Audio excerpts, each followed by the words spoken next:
Bom dia, boa noite, boa tarde, querido ouvinte.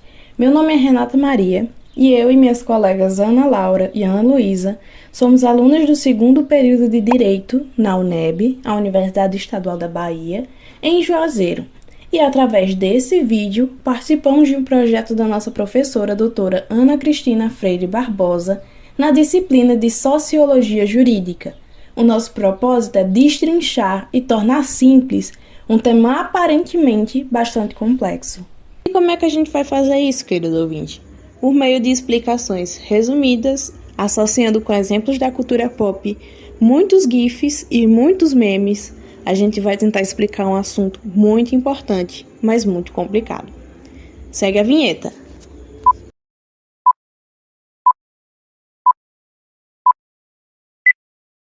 Era uma vez uma nação amigável que vivia em conjunto com a natureza. Oi, gente. Desculpa estar atrapalhando o vídeo de vocês, mas é porque vocês estão falando de minha antiga nação, né? Bem, a gente era isso e muito mais. A gente era muito feliz naquele planeta. Mas as coisas mudaram, não foi? Foi bem terrível. Os conquistadores chegaram e do dia pra noite tudo foi destruído. Desrespeitaram a natureza, nossas histórias, nossas lembranças, saíram destruindo tudo. Massacraram nossa civilização, sugaram todas as energias da natureza e depois partiram para outros planetas, levando mais destruição. Nossa, mas que terrível! Sim.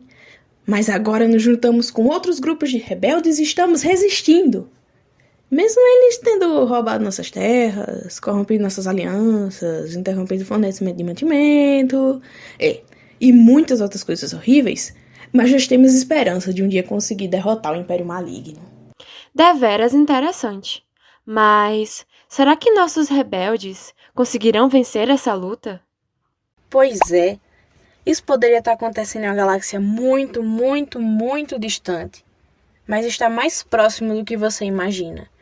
Só que ao invés de serem rebeldes intergalácticos em naves espaciais com sabre de luz, na verdade são tribos, são povos, são grupos indígenas que são marginalizados e que também têm suas terras roubadas, têm sua cultura destruída, têm seus mantimentos, coisas básicas para viver, como água, alimento, negados, roubados, não tem assistência governamental, ou seja, não tem lei que ajude eles, são poucas, né?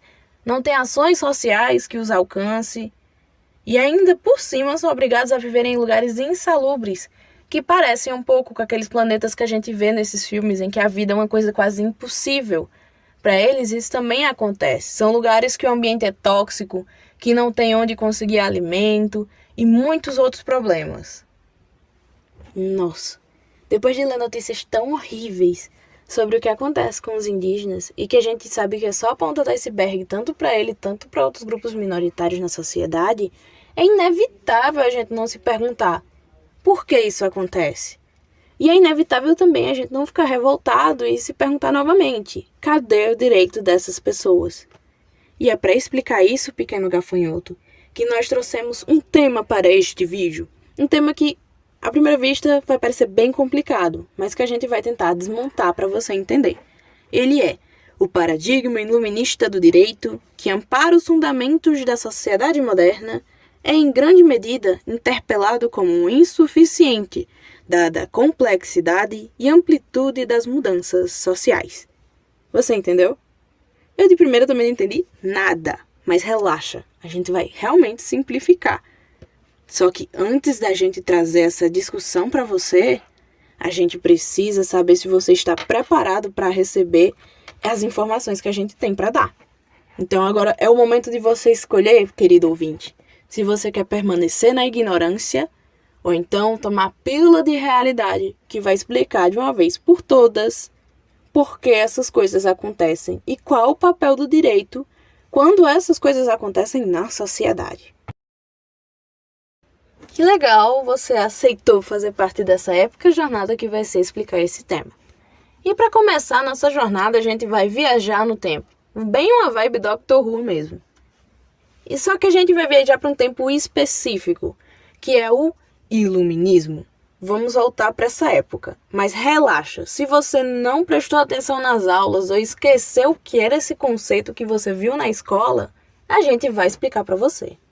O iluminismo, ele vai trazer a visão de que o ser humano precisa abandonar seu estado de natureza e construir a sociedade civil e o Estado moderno, baseado nos preceitos de liberdade, igualdade e fraternidade. Gente, é muito lindo esse conceito. Ele vai trazer definição de direitos, vai trazer essa questão da liberdade, da igualdade, da fraternidade, vai trazer o contextualismo, muitas promessas lindíssimas. Mas a gente sabe que nem tudo são flores, muito menos o iluminismo. E agora vem o primeiro plot twist desse vídeo. A gente viu um conceito lindíssimo de iluminismo, mas na verdade ele não é bem assim. Ele é bem duas caras mesmo. Porque na prática ele vai avançar a visão liberal que institucionalizou e possibilitou a perpetuação do etnocentrismo como fundamento da sociedade moderna. Ou seja, essa liberdade que foi trazida pelo iluminismo, ela não veio para todo mundo e ela foi super hipócrita, porque ela estabeleceu uma visão liberal que serviu para apoiar o capitalismo, propagar a desigualdade social e tornar as promessas do iluminismo restritas somente para um pequeno grupinho, que total se beneficiou com ele. Mas e o resto da sociedade? E agora você deve estar se perguntando, o que é que isso tem a ver com direito? Meu Deus, não estou entendendo nada. Calma, vamos explicar agora. Só que para explicar a gente vai falar um pouquinho de contratualismo. Contratualismo foi uma teoria de muitas pessoas que defendiam que deveria existir um contrato para regulamentar o convívio da sociedade. Só que, nessa perspectiva, o direito vai ser esse contrato. Por quê? Porque ele vai limitar as interações sociais de modo que seja possível se viver em sociedade. O direito não diz, não bata no seu coleguinha, não roube o seu coleguinha porque ele acha bonito. É porque é necessário para a sociedade. Então, a partir disso, a gente pode concluir que o direito ele vai legitimar o discurso da ordem e organizar o Estado moderno, bem numa vibe de Weber. Vendo sobre o contratualismo e o direito, a gente acha que ele é a coisa mais linda do mundo, que o direito é todo mundo de mãos dadas, felizes, dançando ciranda. Só que não é bem assim. E para provar o contrário, para provar que, na verdade, o direito é feito por poucos e para poucos, e porque isso repercute tanto na sociedade, a gente vai trazer a teoria do Boaventura. Falando de Boaventura, a gente começa com a seguinte frase dele: a inclusão tem sempre por limite aquilo que exclui. Prosseguindo do contratualismo, em que o direito é um contrato pela sociedade para a sociedade, a gente vai ver que na realidade não é algo tão bonito, porque o direito ele é um contrato feito por pessoas, e essas pessoas, segundo Boaventura, vão criar uma lógica de incluído e do excluído. O incluído vai ser o que vai ter seus direitos, suas necessidades e seus desejos colocados para dentro da lei. Já os excluídos não vão ter isso. Muito pelo contrário. As leis vão servir como uma forma de segregar essas pessoas e separar elas. Logo, marginalizar, não atender suas necessidades e perpetuar esse distanciamento social, esse distanciamento econômico. Agora que você já está por dentro dessa história e já compreendeu que o direito como uma ferramenta da elite é uma construção histórica, é legal a gente avançar para ver como esse direito ele está vindo até hoje como uma ferramenta de dominação e de exclusão social, por meio de 3 conceitozinhos que vão super explicar o que acontece hoje em dia, seja na questão dos indígenas, seja em outras questões sociais, e o porquê disso acontecer. O primeiro dos 3 conceitos é o de biopoder, que é o conceito do filósofo, escritor e muitas outras coisas, Michel Foucault. O Foucault vai dizer que o biopoder é uma forma de dominar os corpos da sociedade para produzir corpos economicamente ativos e politicamente dóceis. Ou seja, uma dominação cultural, social, psicológica e biológica, já que envolve diretamente a prática desses corpos, como mão de obra, suas ações físicas na sociedade. E um exemplo de biopoder que a gente pode ver muito bem em uma obra de ficção é a de Psycho Pass, que eu inclusive super recomendo que vejam. Outro termo que a gente vai utilizar é o de necropolítica, que é super bem desenvolvido pelo Achille Mbembe, que é um filósofo e escritor. Deem uma lida depois. O que é que o conceito de necropolítica vai dizer?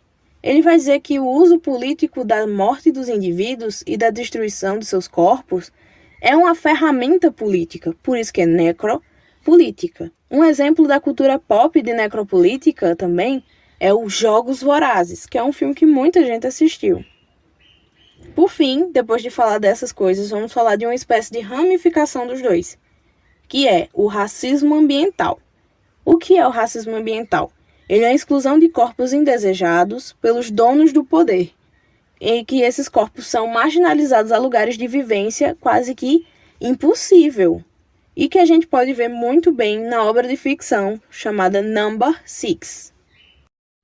Vale aqui fazer uma rápida retomada para finalizar essa questão dos conceitos, de que o direito ele vai ser uma espécie de contrato de poucas pessoas. Por isso que a gente vê várias manifestações de dominação social, como o biopoder, a necropolítica e o racismo ambiental. Porque muitas vezes essas pessoas, as mesmas que forjaram o direito de acordo com seus interesses, vão estar agindo por meio dessas dominações, se utilizando até mesmo do direito para isso. E agora vamos voltar para a questão dos indígenas, porque todos esses conceitos expostos e essa dominação silenciosa ataca muitas vezes eles no Brasil. E a gente pode ver nos genocídios que são praticados de forma cultural, nos genocídios que são praticados de forma ambiental, nos genocídios que são praticados de forma violenta diretamente contra eles, de que eles são afetados por decisões tomadas por grupos hegemônicos e políticos, que são grupos restritos, grupos de poucas pessoas que só atendem aos seus interesses de dominação econômica, cultural e social. Agora estamos partindo para dar fechamento ao vídeo, então chegou a hora de costurar tudo que a gente expôs aqui. E para isso, a gente vai usar a teoria do perigo de uma única história da Chimamanda, que é uma mulher incrível, escritora, feminista e muitas outras coisas legais. A Chimamanda ela vai dizer que existe um grande perigo em histórias que são contadas por uma pessoa só, por um grupo só. Ou seja, histórias que, ao invés de serem vistas em toda sua complexidade e variações de interpretações, são contadas segundo uma única visão. E que isso é perigoso porque essa única visão, além de contar somente aquilo que ela vê, pode contar somente aquilo que ela quer que você veja também. E é isso que aconteceu com o direito. E como contribuição desse exemplo, a gente pode trazer as teorias do Volkmer, que é um cara que vai trazer toda a história do direito do Brasil em várias obras. E ele vai dizer que o direito no Brasil, ele começou como uma forma de institucionalizar e tornar mais palpável novamente as ideias liberais, os interesses dos liberais. Então o direito ele sempre foi uma história só, uma história de uma única perspectiva. Só que isso já está ficando uma coisa velha na nossa atualidade, porque na modernidade a gente vai ver toda uma complexidade e amplitude das mudanças sociais. É um caldeirão efervescente de necessidades, vontades, desejos, e tá tudo mudando, tá tudo crescendo, e aí o direito está se tornando algo ultrapassado para essa realidade, porque devido às suas origens, devido à sua natureza de contrato de poucos, ele está se tornando algo ineficaz para a sociedade como um todo. Dentro dessa discussão, vale trazer a questão do pluralismo jurídico como uma solução muito inteligente. Essa solução ela já foi pensada por diversos filósofos e autores, mas os autores que a gente vai citar vão ser o Volkmer e o Boaventura de Souza Santos, novamente. Porque esses autores vão trazer uma visão de pluralismo jurídico contra-hegemônico, cujo objetivo dele é, na verdade, fazer leis diferentes e acessíveis que venham realmente trazer a libertação do direito da mão de poucos e a criação de um direito que seja construído por muitos, pela sociedade como um todo. E por isso ele vai ser contra-hegemônico. E ainda vai ter a carga de que, como vai ser construído pela sociedade, ele vai corresponder a mais direitos, a mais necessidades que existem na realidade atual. E depois de pensar isso tudo, a gente já viu quem contou nossa história. Mas quem contará nossa história no futuro?